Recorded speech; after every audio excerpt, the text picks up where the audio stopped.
Hi, in this section we will deal with accounting treatment for goodwill on admission of a partner. In this introductory video on goodwill, we will recall Accounting Standard 26. We will understand the concept of goodwill in this context of admission of partner and how to calculate the amount of compensation or premium for goodwill. We'll begin by recalling Accounting Standard 26. According to Accounting Standard 26, goodwill should be recognized in the books only when consideration in money or money's worth has been paid for it.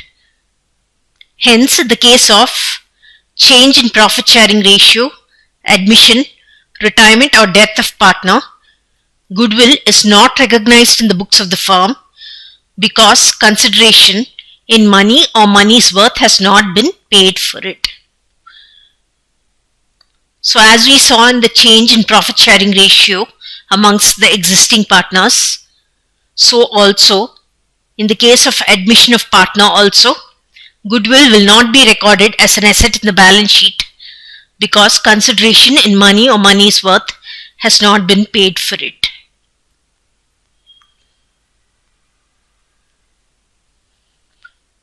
Now, what is the meaning of goodwill in this context of admission of a partner? Goodwill in the context of admission of a partner.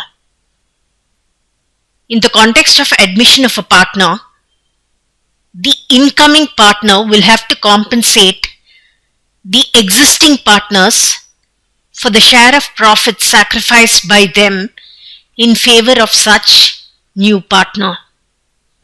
So the incoming partner who will get a share in profits will have to compensate the existing partners who have sacrificed their share of profits in favor of such incoming partner.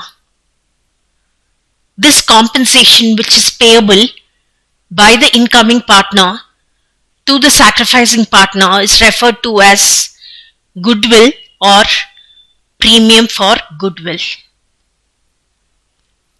Now let's see the formulae for determining the amount of compensation. To get the amount of compensation to be paid by the incoming partner, we will have to take the value of goodwill of the firm and multiply it by the share of the incoming partner. To calculate the amount of commission to be received by each of the sacrificing partners, we need to take the value of the goodwill of the firm and multiply it by the share which is sacrificed by that particular sacrificing partner. We'll see this by means of an example. Let's say A and B were partners in a firm sharing profits in the ratio of 3:2 respectively. They decided to admit C as a new partner for 1/4 share. Information is given that the value of goodwill of the firm is rupees 1,60,000. Now in this sum, there is no information given as to the sacrifice or sacrificing ratio, and therefore, as we've already seen, we need to make an important assumption. We need to assume that the existing partners, that is A and B, sacrifice their profit in favor of the incoming partner C in their old profit sharing ratio, that is 3:2.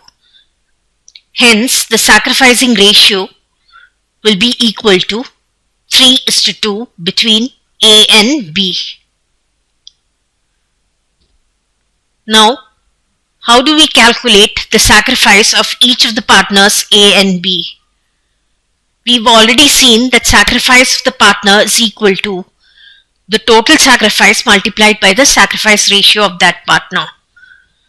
So to get the sacrifice of A, we know that the total sacrifice is 1 by 4 because that's the incoming partner's share.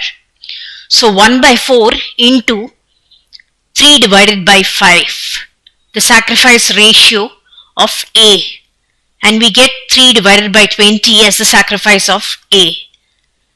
To get the sacrifice of B, again we will take the total sacrifice 1 by 4 into the sacrifice ratio of B 2 divided by 5, and we will get the sacrifice of B as 2 divided by 20.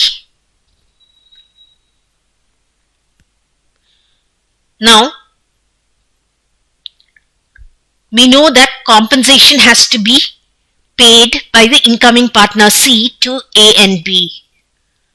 Let's see the amount of compensation which has to be paid by C as per this example. Amount of compensation to be paid by C is equal to the value of goodwill of the firm, which in this case is 1,60,000, into the share of C, 1 divided by 4, which comes up to rupees 40,000 is the amount of compensation that has to be paid by partner C, that is the incoming partner. Now A and B are the sacrificing partners. Let's see the amount of compensation that has to be received by the sacrificing partners. We need to take the value of goodwill of the firm and multiply it by the share of profit which is sacrificed by the sacrificing partner.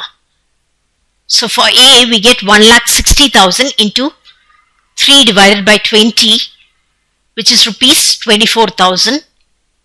And as for B, we get 1,60,000 into 2 divided by 20, which is rupees 16,000. So out of the 40,000 which has to be paid by C to the sacrificing partners A and B, A will get 24,000 rupees and B will get rupees 16,000. Now there is an alternate way of calculating the amount of compensation which has to be received by the sacrificing partners. After calculating the total compensation which is payable by the incoming partner, which is rupees 40,000 in this case, on multiplying by the sacrificing ratio of each partner, we will get the amount of compensation to be received by each of the sacrificing partners. Remember, the sacrificing ratio between A and B is equal to 3:2. We've already determined that the compensation to be payable by the incoming partner C is rupees 40,000. So to get the compensation to be received by sacrificing partner A, it's rupees 40,000 into 3 divided by 5, which is rupees 24,000. And in the case of B, it's 40,000 rupees multiplied by 2 divided by 5, and we get 16,000 rupees. So by means of an example, we have seen the compensation to be paid by the incoming partner and the amount of compensation which has to be received by the sacrificing partner.